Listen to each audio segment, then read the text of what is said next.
other ones. They are not, Allah is either this or that, Allah is both and. Allah is unique. It has a history within the context of Islamic discourse, unfortunately, the application of it to issues of gender justice, of course, seem to be missing in that discourse, and so I'm simply bringing it home completely to the reality. The traditional paradigm of the construction of gender relations in Islam is usually given the idea of Allah as the ultimate, on top, the highest reality, and the male person in direct relationship to Allah, and the female person in a further relationship to the male. And this is constructed with only one set of directions. Now, this is interesting how often I would see this in the literature, including in Sufi literature, and how beautiful was the articulation about the earth and the sky, and whatever the sky throws down, the earth must pick up.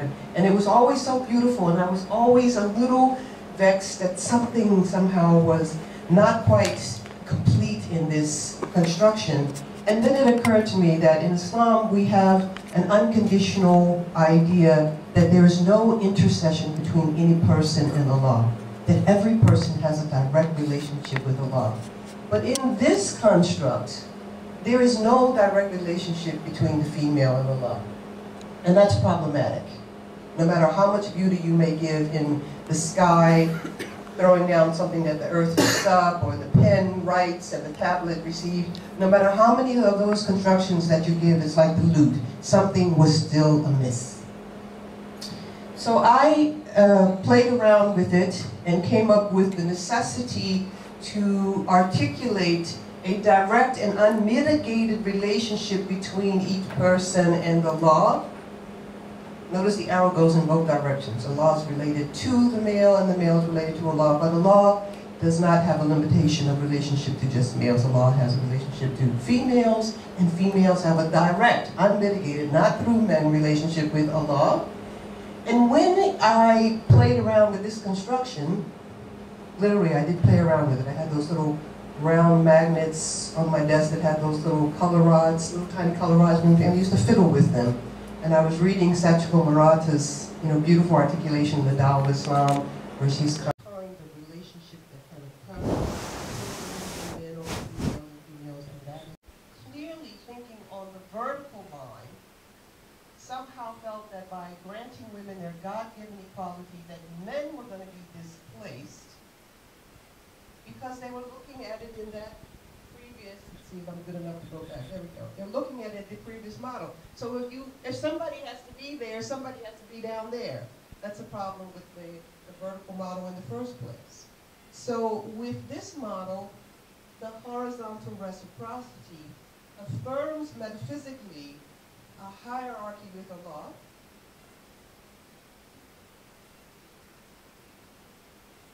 and at the same time confirms that there can only be a relationship of equality and reciprocity between women and men if we believe no one is a God. So Tawheed becomes the operating principle for equality, and is not limited to just the discourse about male and female, but that's where I started with it. That's what I was working out in my life as a female in a relationship with Allah. I couldn't understand how relationships with my community could be affected by some other type of construct. And I had to work it out, and that's how I worked it out. But then it was clear that its application was beyond just the gender discourse, into all aspects of human relations, and therefore Tawheed becomes the fundamental basis for human rights from this Islamic perspective. In all aspects. I mean, this random, I guess, here at some point living in India, I'll have to plug in some things that are specific to the discourse about self and other, but you get the picture.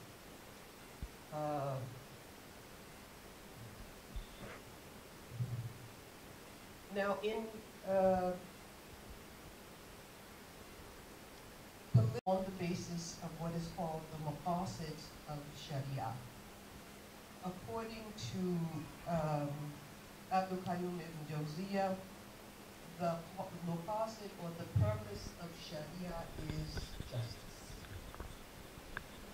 So if justice is not being experienced by women, then we have reason to challenge any laws, any policies, any cultural practices that do not fulfill her God-given right to equality and justice.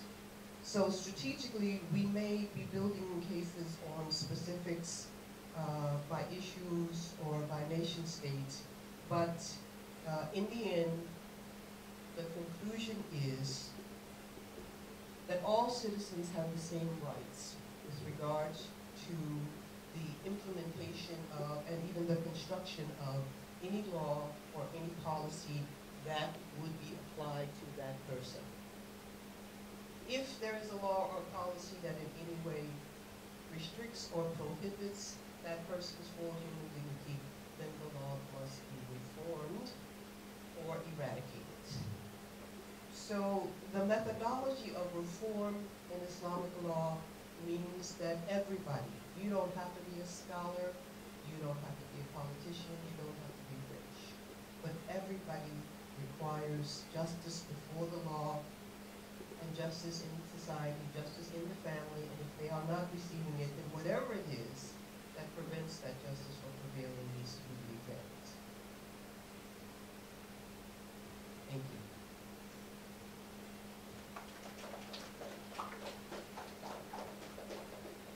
I think is really, really important.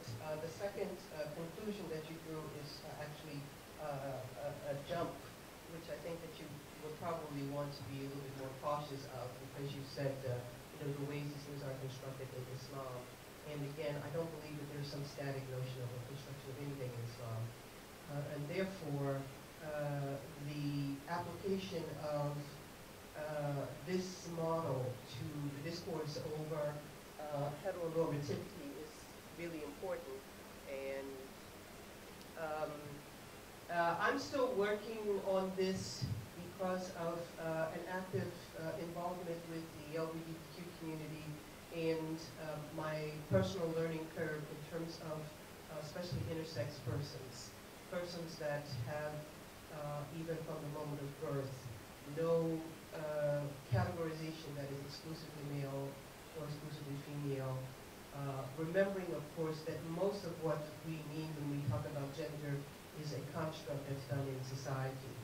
So the biology of it is already challenged by the reality of intersex persons, and I think it's beautiful.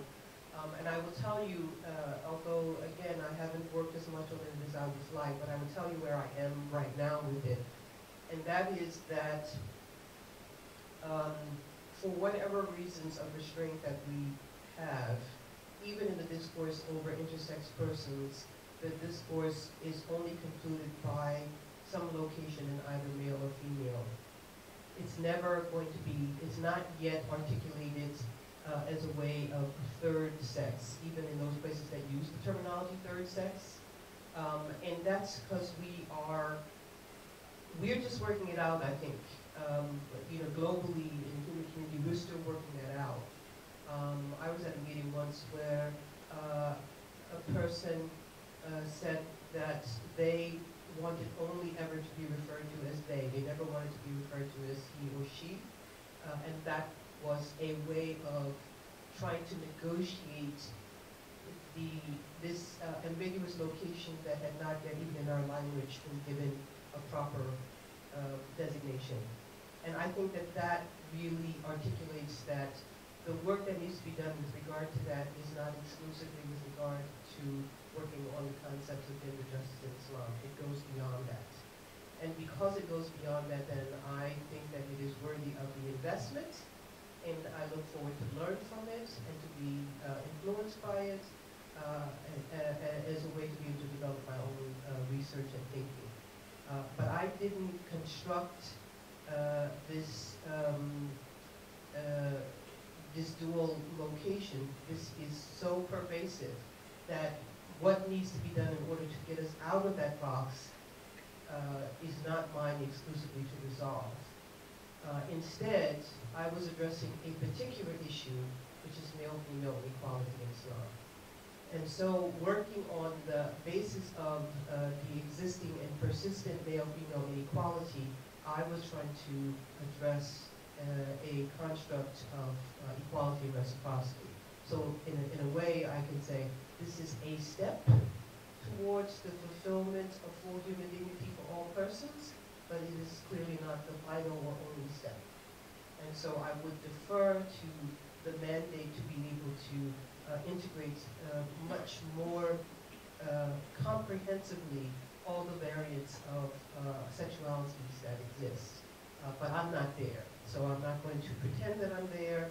I'm only going to say this is the work that I have done in order to be able to address pervasive inequality between women and men in Islam and Islamic thought.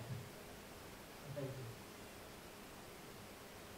For a wonderful presentation. It was really amazing to listen to you. But I have a small problem in the sense that you're talking about law and then a kind of a horizontal relationship between men and women, kind of a model that you have kind of do. What I think is, what goes into the making of this law? Is it a divine law or is it a social cultural construct? Is it a religious law given by the God, or is it a kind of a social political construct? In that case, how does one relate to this kind of situation as a social political construct? So you seem to be saying, well, to my mind, and if I'm not wrong, you seem to be saying that it's a divine sort of conception of law, and then men and women have to relate to this particular situation in a more or less egalitarian manner. So can you just clarify if I'm wrong, please correct me. A new Muslim convert, when my path led me to consider graduate school, I categorically refused to go into the area of law because I was much clearer that it was easily manipulated because it is in all manifestations only and ever a human construct. So I am 100% certain that I did not say that this is about law. This is about theology, cosmology, eschatology. The application that I wanted to make with regard to the function of Islamic law, which was a very small part of it, is because of literally lifelong work that I've been doing with women and women's organizations to combat the gross gender stratification that exists in Muslim personal status law and Muslim family law, where women are not conceived of as full persons in law. The problem comes in when people presume that there is such a thing as God's law or the law of God, which to me is actually one of the real oxymorons. There's never, ever law that has not been adjudicated by persons.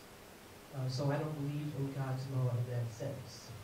And so for me, the definition of the term Sharia, which is often used to apply or translated as Islamic law, that actually is more like the Tao. It's more like a divine order. Its origins means a path that leads to water. This is the source of all life. And so you can never construct Sharia. You can only ever construct fiqh. And fiqh is the human understanding of what might be the divine order, the order of the universe. And we live in communities, and in order to function in those communities, I'm sorry, I have to give my favorite reference as I've been in India, the way people drive here. In order to construct relationships in communities, you have to establish certain laws of just pure operation. So I'm still used to people thinking that there's a line in the road and that the law is you stay on your side of that line. And I mean, if I look out of a taxi when I'm in there, people don't stay in that line, and it's like my mind is always blown when I see it, because clearly that's not the law here. Or maybe it is the law, but not the law of the road, it's the law of the statute books or something. So one of the aspects of the gender discourse right now is to shake loose the notion that you will ever have anything that is remotely God's law. That you always have human laws. The laws are always constructed by human beings and principally by men within our intellectual history. And therefore, it is our responsibility to engage in the construction of laws that reflect our worldview, including any aspects of that worldview that for some of us includes a divine component. Doesn't for everyone, but it does for some of us. And that there is no contradiction between having a relationship to God and constructing of laws in society, that goes on. And I can refer to certain things which I could have discussed if I had more time, but I think about Abdullahi al-Naim's book on Islam and the secular state that gives some of the pragmatics of how to put it together. But I also think about work by people like Zibamir Husseini, who help us to adjudicate within the context of the gender discourse that every application of laws to women and men and to the relationship between women and men has been constructed by human beings, and again, mostly male, and therefore is subject to the potential reconstruction by human beings, hopefully women and men, in much more equal representation. So the last part of the conversation about the maqasid of Sharia is just my plug at a much larger discourse that goes on, especially with Muslim women activists. Whenever we try to approach certain things, we're told, well, you can't do that in Islam, as if again it's static. And then some reference to some obscure or well-known construct within Islamic fiqh, which is then equated to God's law. And again, I think I've said it 4 or 5 times, I don't believe there's ever such a thing as God's law. It's always human law, and in some cases they're trying to reflect their understanding of what we call the divine sources, like the Qur'an and Sunnah and Hadith. So the answer is that there is no such thing as God's law. Stance in Islam should be historically informed or should be historically contextualized. I ask this particularly because while I was reading your second verse inside the Gender Jihad, I found that word jihad quite problematic when I tried to read the book, because it was also after 9/11 and all, it was in the context of Islamophobia that we were trying to contextualize that word. And the word jihad itself doesn't come as an innocent word anymore. It has been very problematically placed in different kinds of different contexts where jihad itself is projected against Muslims in different ways.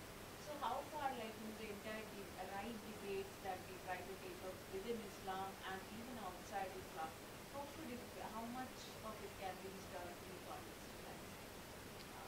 It's an important aspect of being able to at least critically examine the full thrust of any discourse. But I don't think that it would necessarily be exclusive to historical location, and that we have the right and the responsibility to take agency with regard to the epistemology and the semantics. So in my lifetime as an African American, I'm old enough to remember when designations of being black were problematic, well enough to remember when we reclaimed that word with James Brown as an inspiration, I'm black and I'm proud, and we transformed it. So with regard to the word jihad, well, 2 things.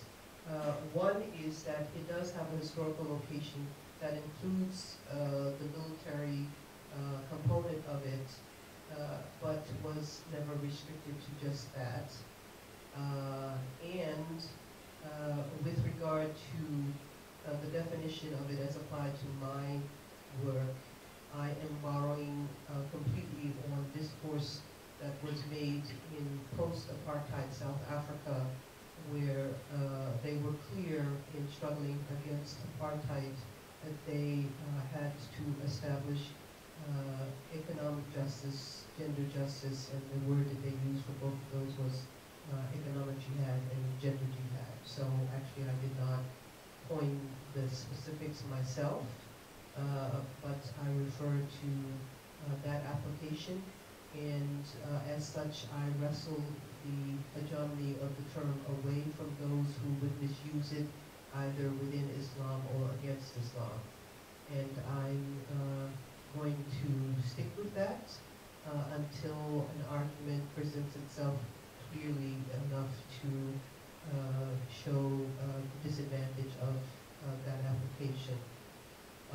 Someone has asked me in an interview that I did in Calicut last week about responses to certain acts of violence that have gone on in the name of Islam. And I told them quite clearly that my trajectory of working against oppression did not begin with September 11 or did not begin with November 26. It began long before that, and I'm not going to give it up, and I'm not going to turn sideways because someone representing the minority of the minority of the minority viewpoint and approach in Islam has dared to be able to try to usurp my control over my own destiny and my usage of terminology. So I don't surrender the words to people who have misused them. I try to locate myself with regard to their usage, and I accept when that location is not mutually agreed upon. But part of the work is to be clear on the terms that you use and even their problematics within certain contexts, and to be willing to give your definitions and then to agree to disagree on the definitions and perhaps to use secondary terms. So I would say the struggle for gender justice is the goal, and the clearest articulation at the moment for me is the gender jihad.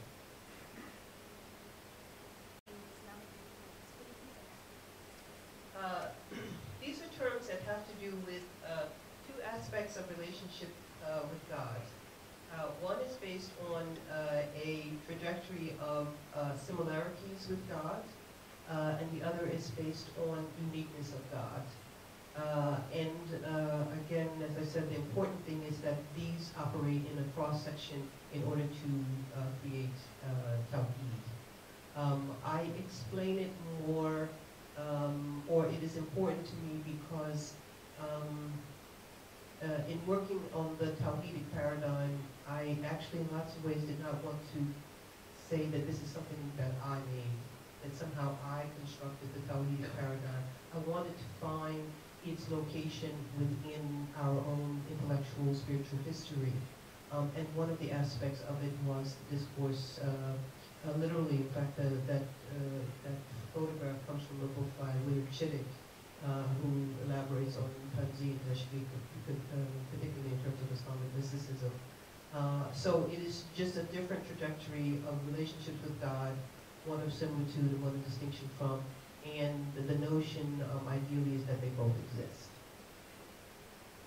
I just want to ask you a question that I've talked to you that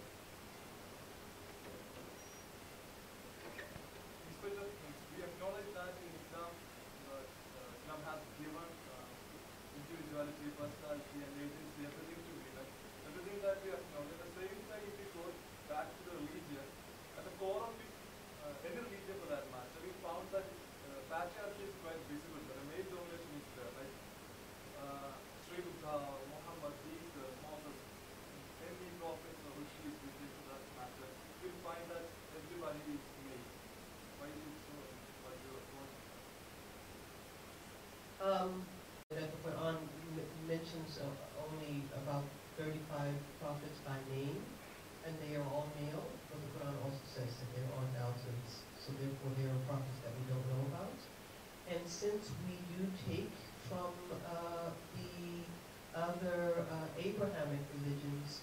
Some of our notions, like our cosmology, we share and have distinctions from, then we could possibly share other prophets by name or mentioned in the Torah who are female. So I don't hold that prophethood is exclusive to males. I think that's, again, one of the conceptions that we have overblown to make ourselves comfortable that there are somehow like these clear divides, and that men, have somewhere, somehow, some clear distinction that God has given, and that everybody needs to just accept if they want to be believers. I don't think it's so simple. I think that is just a coincidence that there were only 35, and who's to say that the other ones were not also inclusive of females. And I love that, thousands are mentioned in the Quran, but only so few names, because you can't tell me that I'm wrong. You have to actually have the names of all those other ones in order to be able to say comprehensively that it's only males. Modern discourse to talk about religion, or like for instance, terms like feminism, gender, the way of analyzing rights, or the entire notion of human rights as we have in a very modern kind of situation, while applying it to religion, have you come across difficult things? I have come into difficulties which I resolve, and hopefully I'm trying to think back that I did mention this at some point in my comments, and that is more explicitly, which I know I did not mention, is I don't believe in the notion of a static Islam that is somehow located over there or back then, or with those people, and that all we have to do is kind of go back and retrieve that. I believe that Islam is alive, and therefore, as language is alive, and it is being continually reconstructed, it is our right and our privilege to be able to move along with that construction, ergo the use of the word jihad.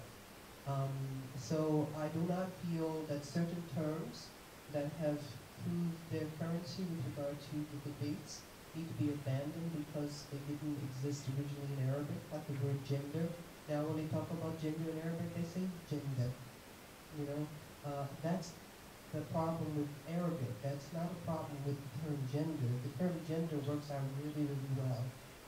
And that's why it is that they just have to borrow it completely from the languages that have a space for it, so they can construct their own. So I don't feel the need to prove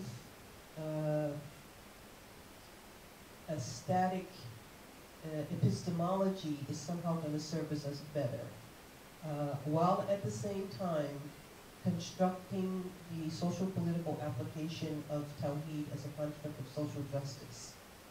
So in other words, yes, to me reform methodology in Islam is one that engages the classical traditions, that is the canon, the works done by previous Islamic thinkers or critics of Islam, and the primary sources, that is the revelation, the sunnah, the hadith, while at the same time being completely located in your own place and time, and therefore the mandate to be able to construct even new analysis of those canonical traditions and those primary sources. So for me, as I do remember mentioning, gender as a category of thought, it was not an aspect of classical Islamic thought, and we will not move into the future without it. So I am not at all intimidated that the term existed, that the term did not exist with the Prophet or in the Qur'an or whatever. That doesn't bother me because I don't think that God has a problem with the growth of language, so I don't have a problem that we also experience that as human beings. And I don't feel at all imprisoned by having to make parallel terms. Democracy is shura. I think that's nonsense. I don't, democracy is democracy and shura is shura. And there's some relationship between them, but I don't feel like if I don't give an Arabic word to it, that somehow it's not going to be real or legitimate or even Islamic. So I'm not inhibited by growth. Political classes, especially for stigmatized communities, as you yourself have converted this relation. How would I like to see religious conversions as a political act? You asking? Especially for stigmatized communities, like, I mean, there have been a history of conversion for, I mean, in India also there have been instances of lower caste converting to, I mean, Christianity, Buddhism, and so on. So is there, I mean, do you see a political dimension to it? Yes, except that I think I would restrict it to the sort of the politics. The personal is political, and I'm not sure. I guess maybe this is my limited knowledge about sort of anthropological movements of conversion. I only know the conversion within the context of religious studies, which examines sort of the psychology of the transformations that people make within their perceptions of religion and their own religious identities.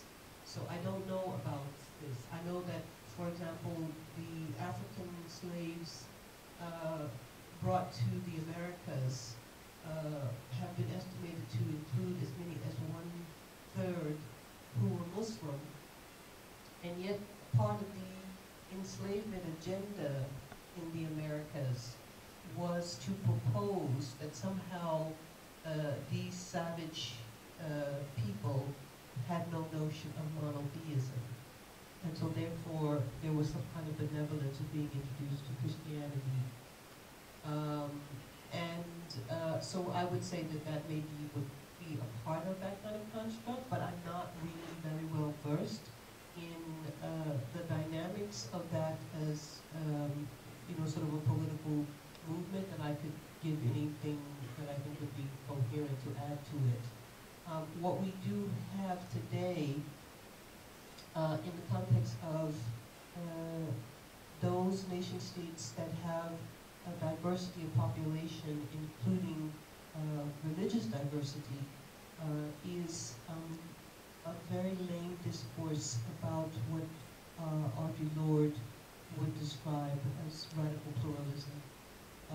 We still have a problem in being able to construct a citizen that does not fit into certain predominant models. So therefore, religious minorities, racial groups, even the third text are often not able to operate fully under the umbrella of citizenship rights and equality, because we haven't constructed a notion of citizen that will take into consideration the truth of that kind of diversity. That I know, but I know it as sort of a personal awareness. I don't know it as a political scientist or even a political analyst. I'm just not very strong on it. There's a lot that I would love to learn with regard to it, being one of those persons, both a convert and a member of several minority groups in the context of U.S. supposedly equal citizenship. So I'm interested in it, but I'm not adequate to be able to contribute to the discourse, I think. I am very much interested in coherence about religious identities that does not submit to only sociological and anthropological analysis.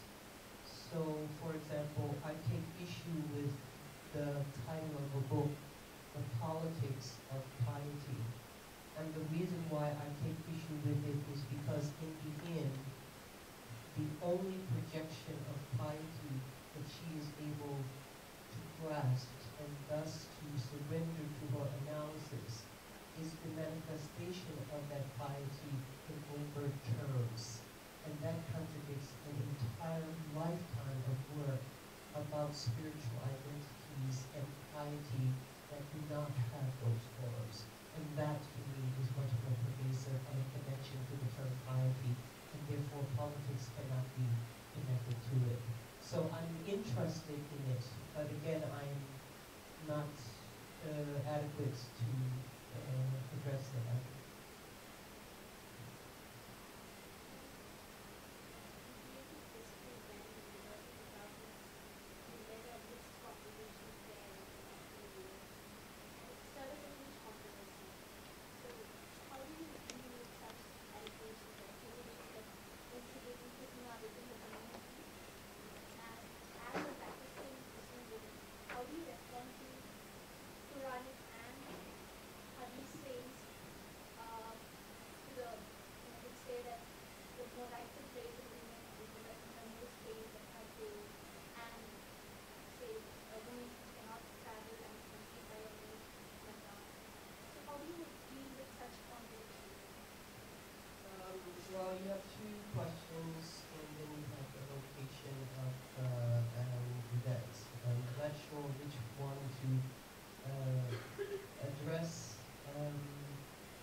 first of all, I guess I'll start at the end. Nowhere in the Quran or the Hadith does it say that a woman cannot lead prayer. Nowhere in the Quran or the Hadith does it say that the leader of the prayer must be male.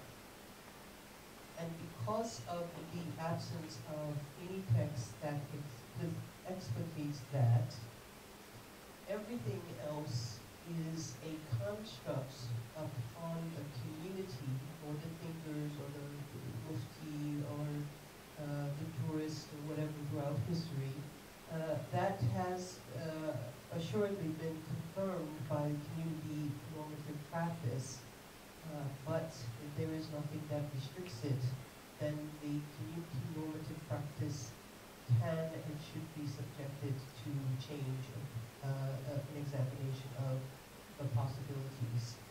So for me, the question of female imama was resolved, and I guess I might as well say what the personal story was.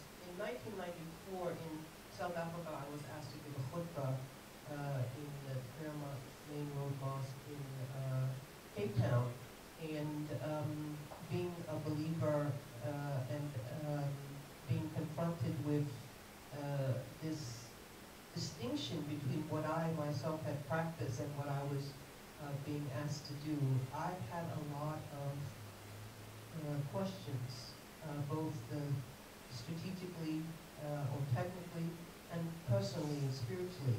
And so I spent all of my time from 1994 to 2005 in answer to those questions. And in that time, although I was on occasion asked to lead prayer in mixed congregations, albeit smaller groups, I always declined. And when I was asked regarding the 2005 event, I accepted. And the reason why I accepted actually was because of the Talmudic paradigm.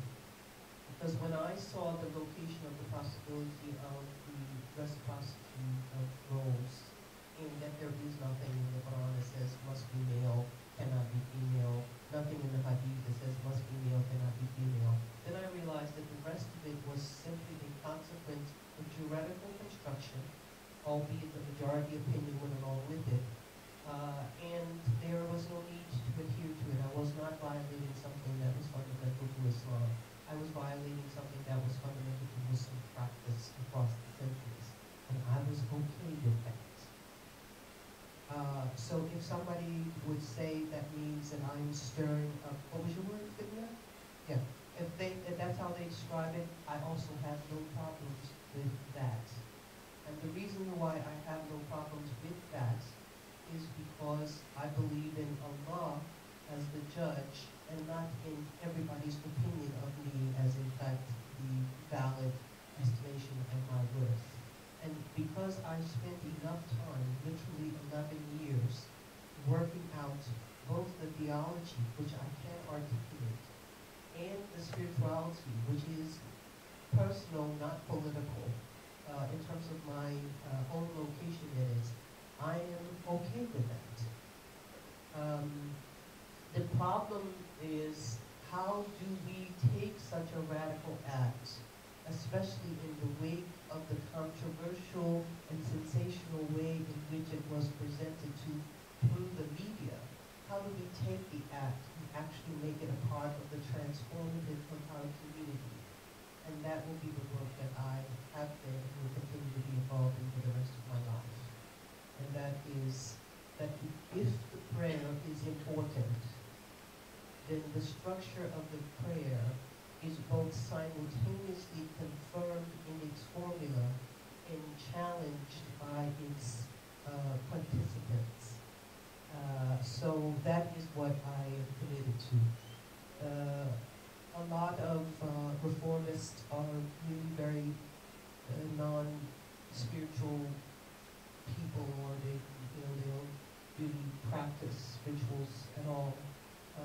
I have encountered that, and that is always a sore point for me because I don't see a choice must be made between ritual and reform.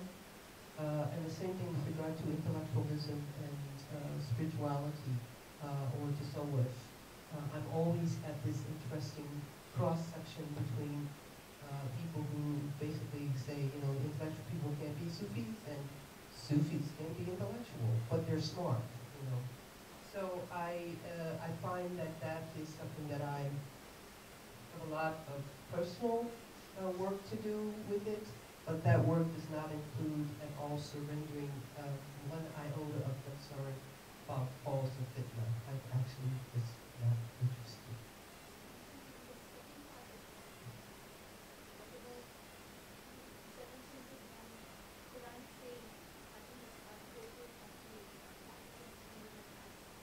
There are no Qur'anic sayings that can be quoted with regard to women's imama.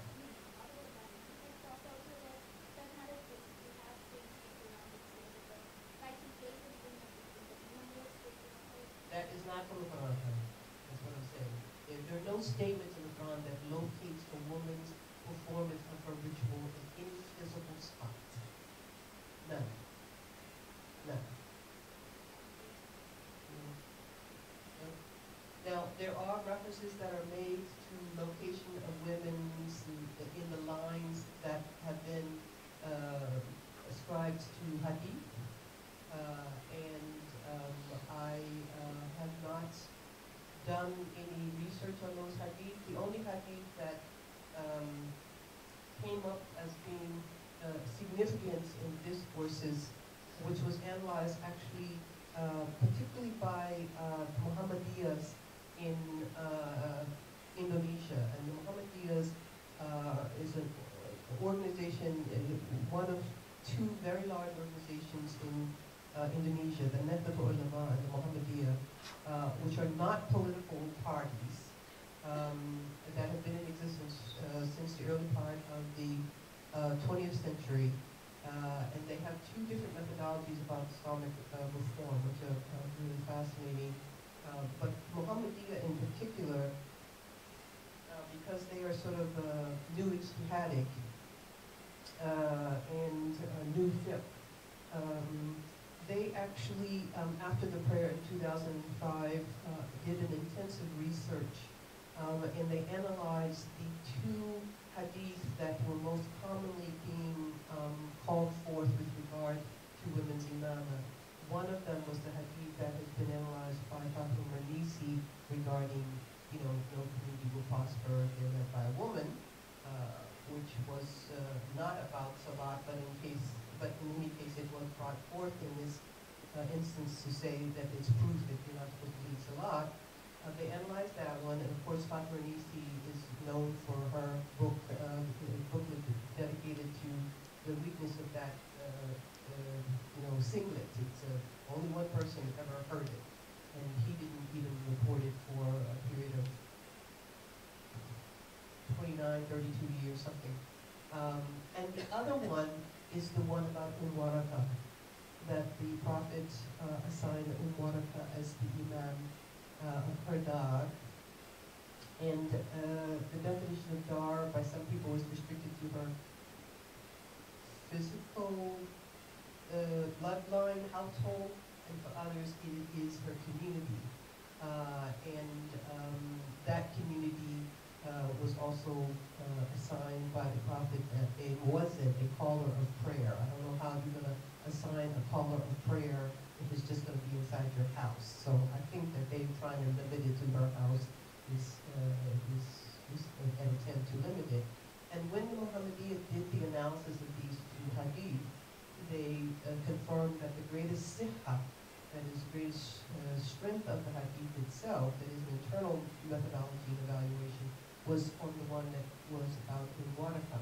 So that in fact, that within the hadith, there was more of a confirmation of the permissibility of women's imama than there was a restriction of that.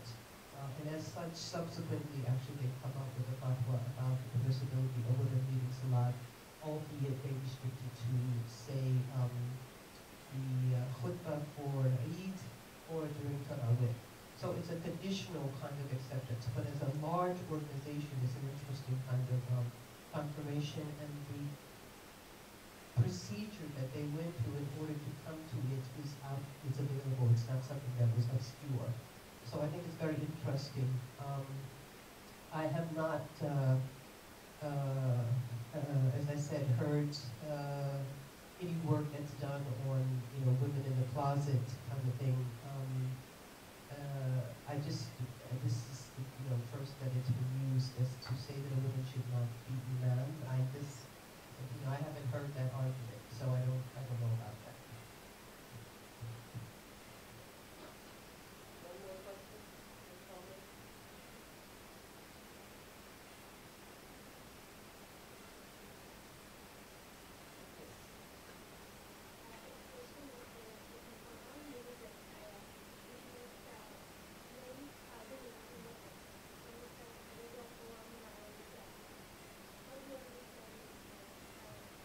I have written extensively on that ayah in both my books, and I would recommend that you read it, because for the last question I would actually have to give another lecture.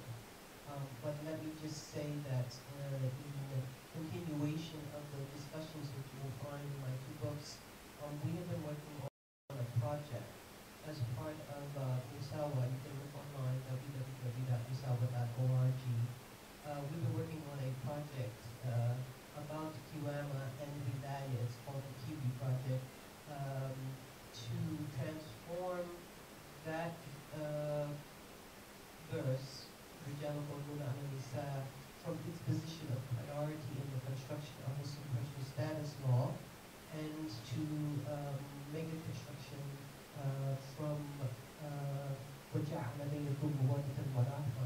because it is our determination that it was a question of choice, that when the Quran gives both a notion of women and men in a relationship of equality, intimacy, and compassion, that the jurist chose to construct family law on the basis of hierarchy and gave privilege to men. And that's what analyzes that verse, and then writing about it. That is an ongoing consideration because it is pivotal in Islamic law in the way in which it's constructed to determine what we call the marriage of subjugation. So we are consciously trying to construct the marriage of equality and reciprocity. Fortunately, I'm not alone in that project, but I have alone done quite a bit of research and